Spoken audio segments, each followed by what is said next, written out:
The letter arrived like a bomb wrapped in cream-colored stationery, my mother's looping handwriting as delicate as the lies she'd always told. 13 years of silence, and now this showing up in my mailbox on the anniversary of Dad's death, no less. The universe has a sick sense of humor. I'm Rowan, and this wasn't how I planned to spend my morning at Mitchell & Associates Investment Group. The corner office I'd earned through years of calculated moves suddenly felt too small, too warm. Miss Mitchell? Your 10 o'clock is waiting. My assistant's voice crackled through the intercom, but I barely heard her. My fingers traced the edge of the envelope, fighting the urge to shred it into confetti. The return address burned into my retinas, 1542, Oakwood Drive. The house where everything fell apart. Reschedule it, I snapped, immediately regretting my tone. Please. Family emergency. The letter trembled in my hands as I sliced it open.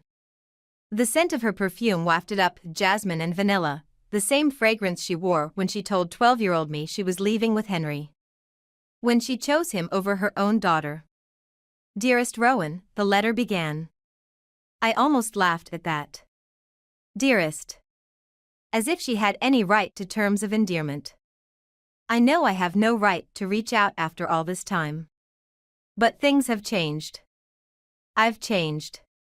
Henry and I are struggling, and I need to make things right. Please, just one meeting. There are things you need to know about your father's death, about the company, about everything. My coffee went cold on the desk as I read the letter 3 more times. Each word felt like a needle under my skin. The company? What could she possibly know about Dad's transportation empire that crashed and burned after his death? The business Henry had gotten his hands on while my mother stood by, watching it all crumble? The phone rang. Uncle Bill's name flashed on the screen. Of course he'd call today, he never forgot what this date meant to me. Hey, kiddo, his warm voice filled the line. Thought you might want company for lunch. I stared at the letter, my throat tight.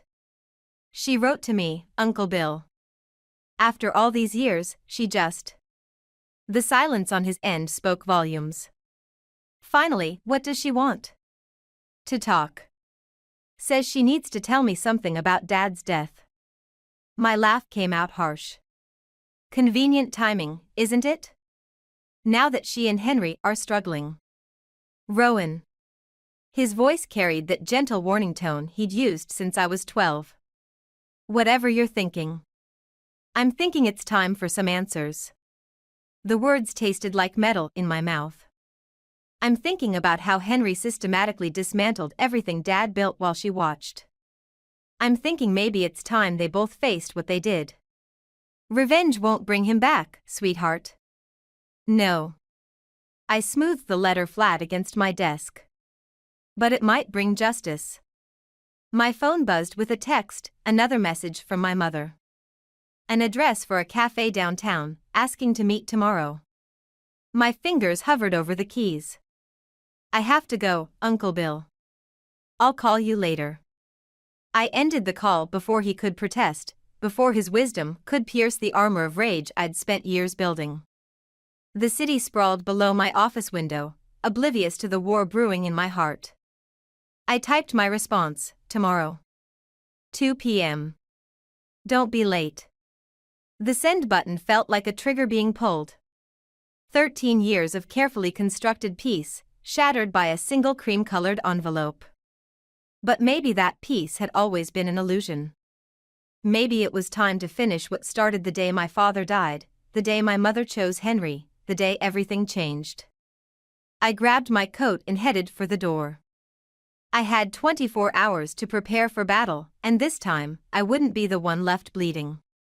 The cafe buzzed with lunchtime chatter, but the corner booth might as well have been a tomb. My mother sat across from me, her hands wrapped around a cooling cappuccino. Looking exactly like the woman who walked out 13 years ago, just with deeper lines around her eyes. You look so much like your father. Her voice cracked on the last word. I kept my face blank, the way I'd practiced in boardroom negotiations. You didn't ask me here to discuss resemblances. She flinched. Good. Let her feel something for once. Her designer blouse hung loose on her frame. And her wedding ring, the gaudy thing Henry had replaced Dad's band with, slipped when she lifted her cup. Henry doesn't know I'm here, she whispered, glancing over her shoulder. He's changed, Rowan. Everything's changed. Changed like when he convinced you to sign over Dad's company? Or changed like when you let him ship me off to Uncle Bill's without a fight? The cup clattered against the saucer. That's not fair. I was grieving. For 3 months. I leaned forward. Dad was barely cold in his grave when you married him. When you let him start dismantling everything Dad built. A young family walked past our booth, their little boy laughing. My mother's eyes followed them, something raw and hungry in her expression. That's when I noticed the bruise, poorly concealed beneath her collar. Henry has a son now, she said suddenly. Your half-brother. Evan. He's 10. The news hit like a slap. A brother. A child who got to keep his mother while I lost mine. Congratulations, I said flatly. Is that why you're here? To play happy families? No, She reached into her purse, hands trembling. There are papers. Documents from before your father died. Henry made me hide them, but I kept copies. I think they prove. Mom? A sharp voice cut through the cafe. Jessica Larson stood at our table, Henry's daughter from his first marriage, her perfect features twisted in suspicion. What are you doing here? My mother's face drained of color. The papers disappeared back into her purse. Jessica, dear. I was just having lunch with your abandoned daughter? Jessica's smile was razor-sharp. How sweet. Dad will be so interested to hear about this. I stood, my chair scraping against the floor. Still Daddy's little spy, Jessica? Some things never change. Some people never learn their place, she shot back. Mom, we're leaving. Now. Mom. The word landed like acid between us. My mother rose on shaky legs, avoiding my eyes. I'm sorry, Rowan. I shouldn't have. This was a mistake. The papers, I said quietly. What do they prove? Jessica grabbed my mother's arm. She said we're leaving. I watched them go, my mother's shoulders hunched, Jessica's manicured hand steering her toward the door. But I'd seen enough. The bruise. The weight loss. The terror when Jessica appeared. And somewhere in that purse, documents that might explain why Dad's death never felt quite right. My phone buzzed, Uncle Bill again. I let it ring, staring at the half-empty cappuccino my mother left behind. The same way she'd left me. But this time was different. This time, I saw the cracks in her careful facade. Whatever Henry had done to Dad's company, to our family, it was worse than I'd imagined. And my mother, for all her cowardice, had tried to tell me something today. I dropped cash on the table and headed for my car, already planning my next move. Jessica would run straight to Henry, which meant my mother would pay for this meeting. But she'd chosen to come anyway. After 13 years of silence, that had to mean something. The documents she mentioned were the key. I just had to figure out how to get them before Henry discovered their existence. And maybe, just maybe, I needed to meet this half-brother of mine. Evan. An innocent caught in Henry's web, just like I had been. My phone buzzed again. This time, I answered.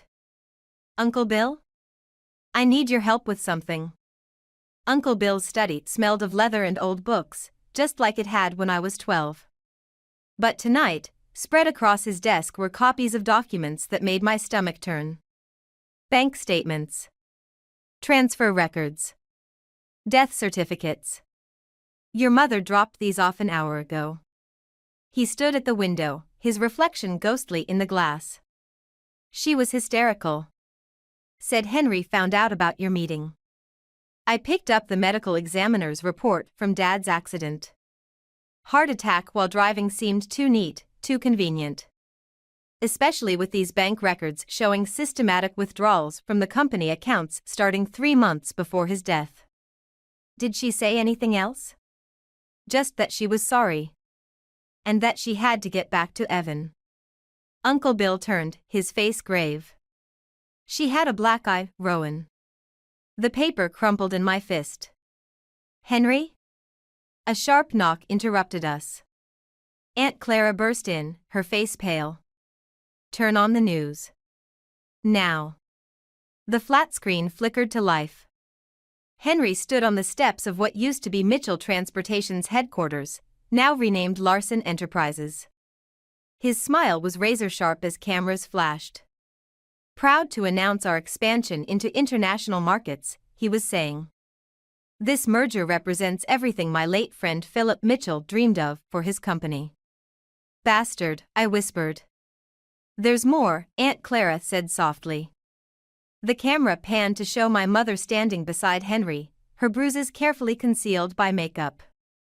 And next to her, Jessica, wearing a diamond ring that looked eerily familiar. Is that, my voice caught. Your grandmother's ring, Uncle Bill confirmed. The one your father gave your mother. My phone buzzed, a text from an unknown number, stay away from my family. Or the next accident won't be your father's. H. The threat hung in the air like smoke. Uncle Bill reached for the phone, but I pulled back. He's admitting it, I said. He's practically confessing to killing Dad. Rowan. Look at these numbers. I spread the bank statements across the desk. 3 months before Dad died, Henry started moving money. Small amounts at first, then larger. The day after the funeral, he married Mom and took control of everything. You can't prove any of this means? I can. A new voice joined us. We turned to find Jessica leaning against the doorframe, twisting my grandmother's ring on her finger. Uncle Bill moved protectively in front of me. How did you get in here? Your housekeeper knows me from the old days. Her smile was cold. I came to make a deal. With the person wearing stolen property? I shot back. With the person who has proof that your precious daddy wasn't as clean as you think. She pulled an envelope from her designer bag. Henry didn't just take over the company, Rowan. He saved it from your father's gambling debts. You're lying. Am I? She tossed the envelope onto the desk. Daddy Dearest had a secret account in the Caymans. He was bleeding the company dry long before Henry stepped in. Mom, your mother, knew. That's why she turned to Henry for help. My hands shook as I opened the envelope. Bank statements, betting slips, loans, all in my father's name. Why are you showing me this? Jessica's facade cracked slightly. Because Henry's going to destroy everything, including my mother's shares in the company. He's already started with your mother. I want him stopped, but I need your help. The room felt too small, too full of ghosts and lies. Dad's gambling. Mom's betrayal. Henry's violence. And now Jessica, offering an alliance I never saw coming. What exactly are you proposing? Uncle Bill asked. A trade. Jessica twisted the ring off her finger and set it on the desk. This, plus everything I know about Henry's dealings, in exchange for your help taking him down legally. Through the board, the shareholders, whatever it takes. I stared at my grandmother's ring, remembering how it looked on Mom's hand before everything fell apart. Why should I trust you? Because Henry hurt my mother too. Jessica's mask slipped further, showing something raw underneath. And because I know what really happened the night your father died. The news droned on in the background, Henry's voice a constant reminder of everything he'd stolen. But now, finally, the pieces were falling into place. I picked up the ring. Tell me everything. Jessica's revelation about Dad's gambling felt like acid in my veins, but what she said next burned worse. Henry didn't just find your father that night. He orchestrated the whole thing. We sat in Uncle Bill's study, dawn creeping through the windows. The documents were spread across the desk like a roadmap of betrayal. Dad was meeting his bookie, Jessica continued, her composure cracking. Henry knew about it. He'd been tracking the gambling for months, waiting for the right moment. Uncle Bill's hand gripped the back of my chair. How do you know all this? Because I helped him. Jessica's voice broke. I was young, angry about my mother. Henry promised if I helped him take over Mitchell Transportation, he'd make sure I got what I deserved. A knock at the door made us all jump. Aunt Clara entered, her face ashen. Rowan, your mother's here. She's with Evan. My half-brother. The child who got everything I lost. Send them away, I said, but Jessica grabbed my arm. Wait. Evan might be the key. Henry's been moving money into trust funds under his name. If we can prove. He's 10 years old, I snapped. I'm not using a child as a weapon. Like Henry used you? Jessica's words hit their mark. I found them in the kitchen. Mom looked worse than at the cafe, her movements jerky and nervous. But Evan, he had Dad's eyes. He sat at the counter, homework spread out, looking so normal it hurt. Hi, he said, glancing up. Are you really my sister? Mom flinched. Evan, honey, why don't you go watch TV while I... No. The word came out sharper than I intended. Let him stay. We're all family, aren't we, Mom? She touched her wedding ring, Henry's ring, like a talisman. Henry's planning something. He's been meeting with lawyers, changing accounts. When he found out about the documents I gave Bill. He hurt you. It wasn't a question. Evan's pencil stopped moving. His shoulders tensed, and suddenly I saw what I'd been missing. The careful way he held himself. The watchfulness in those familiar eyes. Does Henry hurt you too, Evan? The silence was answer enough. Rowan, please, Mom whispered. I didn't know what to do. He controls everything, the money, the house, our lives. I thought I could protect Evan if I just... Like you protected me? The words tasted like ash. Jessica appeared in the doorway, her presence making Mom shrink further. Henry's on his way. Someone at your office tipped him off about the meeting. Evan's homework scattered as Mom grabbed his arm. We have to go. He can't know we were here. No. I moved between them and the door. You're not running this time. Not from him, not from the truth about Dad. What truth? Evan asked. Mom went pale. Rowan, don't. Your father killed mine. The words hung in the air like smoke. And our mother let him do it.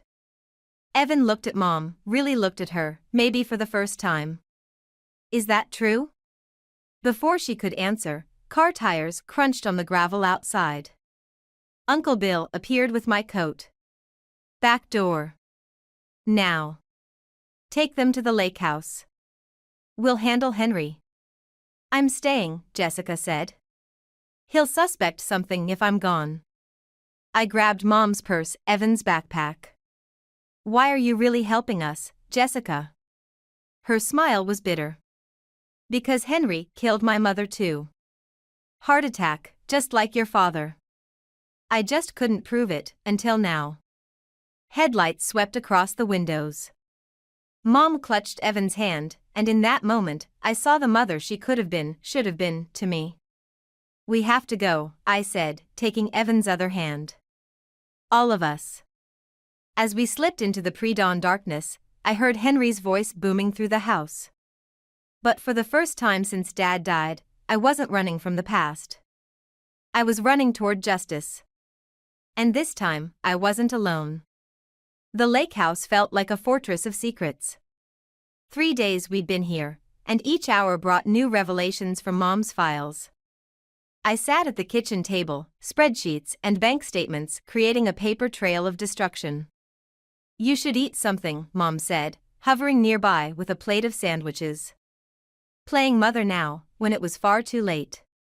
Evan sat cross-legged on the couch, headphones on, trying to disappear into his video game. He hadn't spoken much since learning about Dad's death. My phone buzzed, Jessica's burner number. "Henry's making moves. He's called an emergency board meeting for tomorrow. Something about restructuring the company's assets. He's going to transfer everything before we can stop him." I glanced at the documents spread before me. "We need more time." "We don't have it." Jessica's voice cracked. "He's been asking questions about Mom's death. I think he knows I found her medical records." A crash from the living room made us all jump. Evan stood amid the remains of a glass of water, shaking. "Someone's outside." I moved to the window, careful to stay hidden behind the curtain. A black SUV idled at the end of the driveway, its headlights off. "Get your things," I told them. "Now." Mom grabbed the files while I shoved laptops into bags. Evan stood frozen, staring at the door. "It's okay," I said, taking his hand. "We're going to." The window exploded inward. Mom screamed. I pulled Evan down as glass rained around us. "Back door," I hissed, pushing them toward the kitchen. But as we reached it, headlights swept across the yard. Another SUV. My phone rang, Uncle Bill's ringtone. I answered on speaker as we huddled in the dark kitchen. "Henry's gone insane," he said without preamble. "He's filed kidnapping charges against you, Rowan. Claims you took Evan against court orders." "What court orders?" "The ones he forged this morning, backdated to last year. He's got judges in his pocket, sweetheart. You need to bring Evan back now." Mom clutched Evan closer. "No. He'll hurt him. If we go back, we lose everything," I said. "The evidence about Dad, about Jessica's mother. If you don't," Uncle Bill cut in, "you'll lose your freedom. Henry's serious about the kidnapping charges. And he's named Jessica as a co-conspirator." The sound of car doors slamming outside. Heavy footsteps on gravel. "There's another way," Evan said suddenly. His voice was steady, older than his years. "Dad's laptop. The one in his study. He never lets anyone touch it, but I know the password. I've seen him enter it." Mom stared at him. "What's on it?" "Everything. I've watched him sometimes, late at night. He keeps files about everyone, you, Rowan, Jessica's mom. He calls it his insurance." A fist pounded on the front door. "Mrs. Larson? This is the police. We have a warrant." Jessica's voice crackled through the phone. "I can get to the laptop. But you have to create a distraction. Give them Evan, let them think they've won." "No," Mom and I said simultaneously. "Trust me," Jessica insisted. "Henry will be focused on you, Rowan.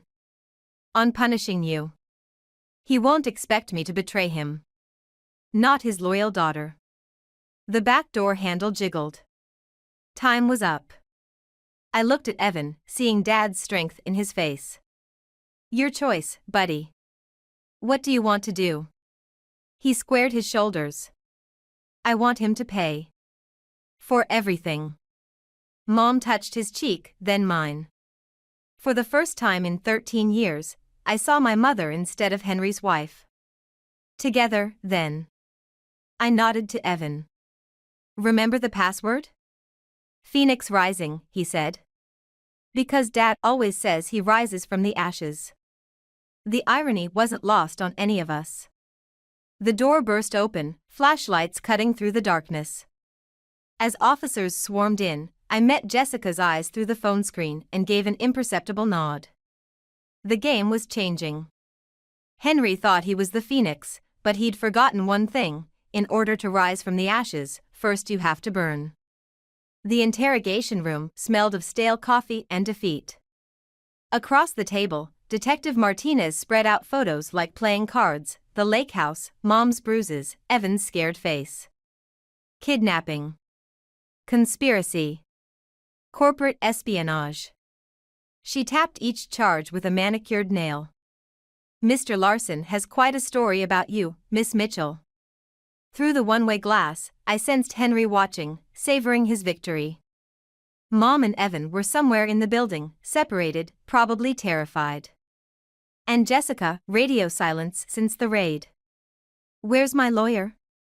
On his way. But we both know how this looks. Martinez leaned forward. A successful businesswoman suddenly snaps, manipulates her troubled mother, endangers a child. I was protecting them. From what? A respected CEO? A man who, by all accounts, saved your father's failing company? The door opened. Henry walked in, followed by Uncle Bill. The betrayal in Bill's eyes cut deeper than any knife.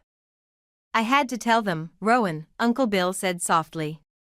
About your obsession with Henry, your paranoid theories about your father's death. My chest tightened. This wasn't right.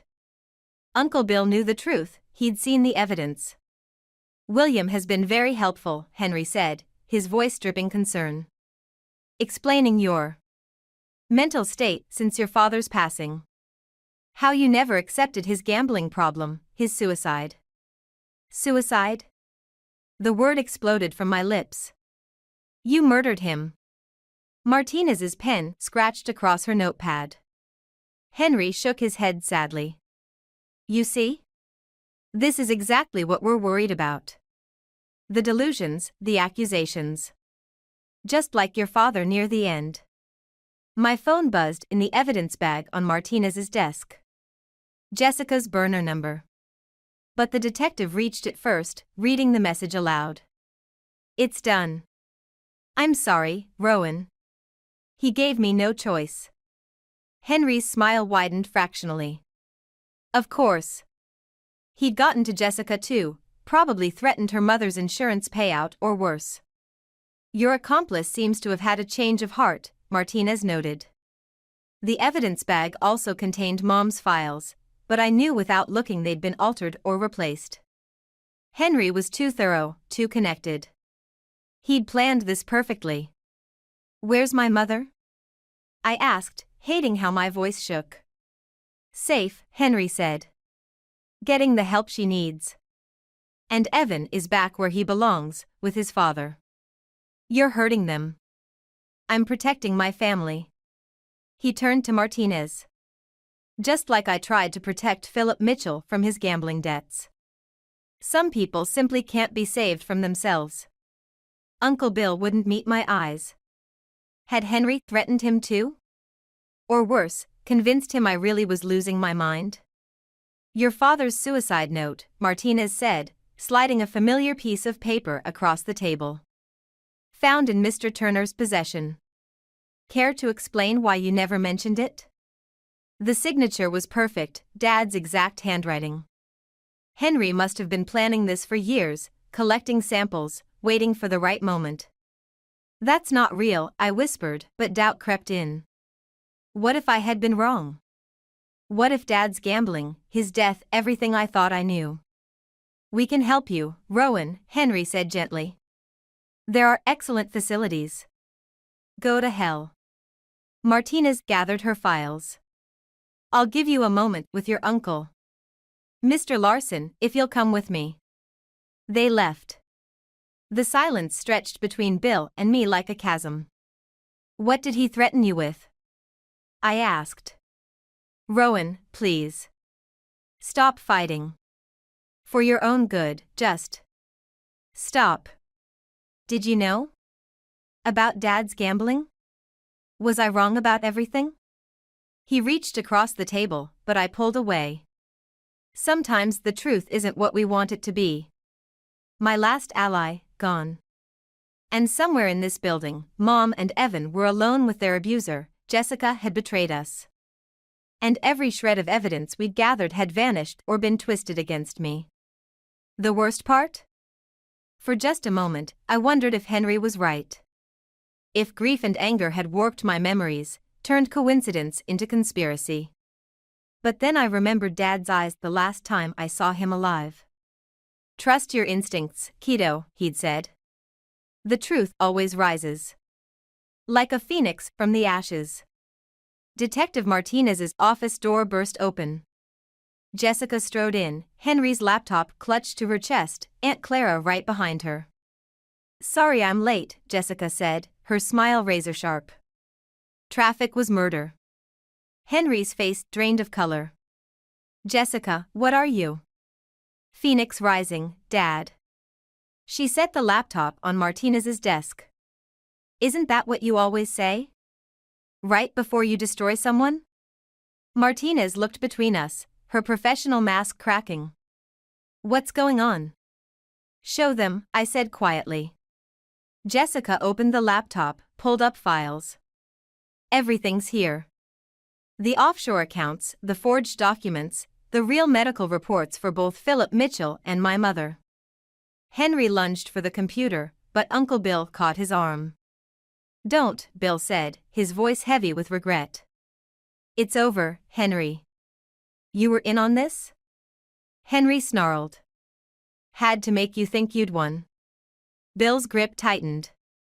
"Had to keep you focused on Rowan while Jessica got what we needed." The office door opened again. Mom walked in with Evan, her spine straight for the first time in years. "I've given my statement, Detective. About Philip's murder, about the abuse, everything." Henry laughed, but it sounded hollow. "You have nothing." "I destroyed all the evidence." "Except your insurance policy," Evan said. "The files you kept to control everyone. I watched you type that password so many times, Dad. Did you ever wonder why?" Martinez was already scrolling through the files, her expression hardening. "Mr. Larson, you need to sit down." "You ungrateful little," Henry wrenched free from Bill, lunging at Jessica. She stepped aside, letting him crash into the desk. "Ungrateful?" Jessica's voice cracked. "You killed my mother. Made it look like a heart attack, just like you did with Philip Mitchell. Because they both figured out what you really were." "They were weak," Henry spat. "Your mother was going to leave, take everything. And Philip? He was going to expose the embezzlement, ruin everything I'd built." "You built nothing," I said. "You just destroyed what others created." Martinez stood, reaching for her cuffs. "Henry Larson, you're under arrest. You're all just like them." Henry grabbed for the laptop, but this time Mom moved fastest, snatching it away. "No more," she said. "No more controlling us. No more hurting my children." "Your children?" He sneered. "The daughter you abandoned? The son you were too weak to protect?" "Yes." Mom's voice strengthened. "My children. The ones I failed. The ones I'm finally standing up for." Henry's hand went to his jacket. The glint of metal made my heart stop. "Dad, don't." Evan's warning came too late. The gun appeared so fast even Martinez was caught off guard. Henry backed toward the door, weapons sweeping across the room. "You think I didn't plan for this?" His smile was manic. "I always have a contingency. Always rise from the ashes.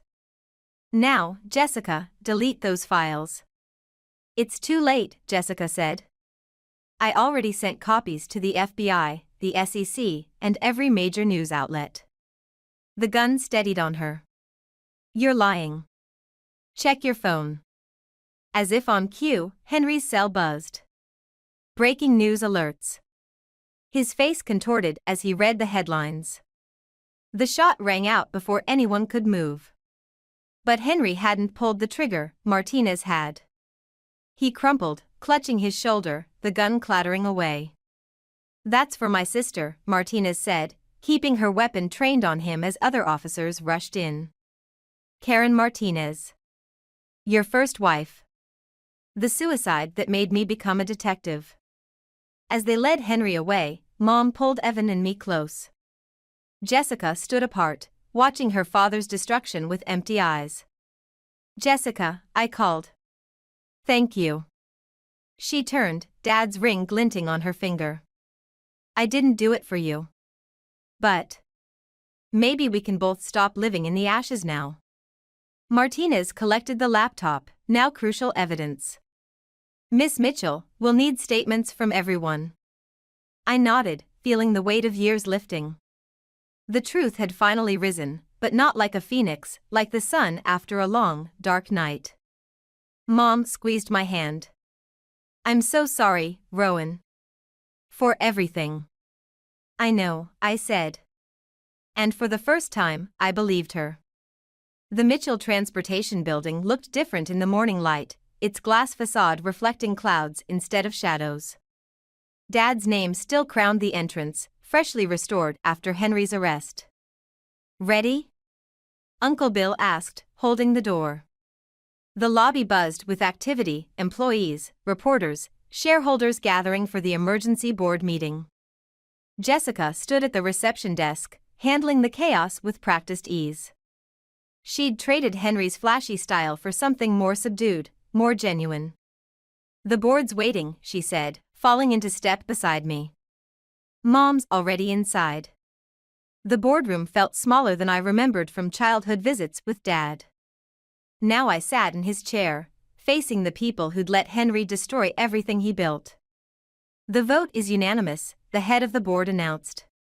Mitchell Transportation will be returned to Mitchell Family Control, with Rowan Mitchell as CEO and Jessica Larson as COO. Mom squeezed my hand under the table. She looked different now, lighter, despite the shadows under her eyes. The divorce papers had been signed yesterday. As the room cleared, Evan lingered by the window. Does this mean I have to work here someday? Only if you want to, I said. You can be anything. He nodded, considering this new freedom. Henry's lawyer called again. About visiting. That's your choice too. Jessica gathered her files, her movements precise. The prosecutors want my testimony next week. About Karen, my mother. You don't have to do it alone, I said. I know. She touched Dad's old nameplate on the desk. Funny how revenge doesn't feel like I thought it would. Because it wasn't revenge, Mom said quietly. It was justice. For all of us. The door opened. Detective Martinez entered, carrying a familiar envelope. Found this in Henry's personal safe. Thought you should have it. Inside was a photograph, Dad and me at his desk, both laughing at some forgotten joke. On the back, his handwriting, for Rowan, trust your instincts. The truth always rises. He knew, I realized. He was gathering evidence against Henry before he died. And Henry kept the photo as insurance, Jessica added.